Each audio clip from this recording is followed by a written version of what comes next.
Hi friends, అందరికీ కనిపిస్తుంది కదా నాగవల్లి నది. ఈ నది చాలా ప్రమాదకరమని తెలియక ప్రతి సంవత్సరం చిన్న చిన్న పిల్లలు ఈ నదిలో స్నానానికి దిగి మునిగిపోయి చనిపోతున్నారు. జీవితంలో ఎన్నో సాధించాల్సిన చిన్న చిన్న పిల్లలందరూ ఇలానే చనిపోతున్నారు. రీసెంట్గా మా ఫ్రెండ్ కూడా ఇలానే చనిపోయాడు. అంతేకాకుండా ఇక్కడ ప్రతి వీధికి ఒక పర్మనెంట్ బోర్డు కనుక పెట్టినట్లయితే ఇలా జరగదని నేను కోరుకుంటున్నాను. అంతేకాకుండా మొన్న రీసెంట్గా కొందవానపేట బీచ్కి వెళ్ళినప్పుడు ఇలానే ఒక హెచ్చరిక బోర్డు చూశాను. హెచ్చరిక బోర్డు చూసిన వెంటనే నాకు చాలా ఆనందంగా అనిపించింది. ఎందుకంటే అక్కడ వచ్చిన ప్రయాణికులు అందరూ ఆ హెచ్చరిక బోర్డు చూసి అక్కడ చాలా జాగ్రత్త వహిస్తున్నారు.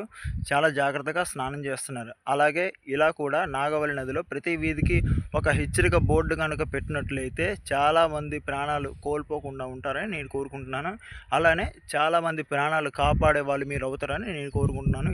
మీరైనా ఆలోచించండి, ఒక కుటుంబంలో ఒక వ్యక్తి కనుక దూరమైనట్లయితే ఆ కుటుంబం ఎంత బాధపడుతుందో ఒకసారి మీరైనా ఆలోచించండి.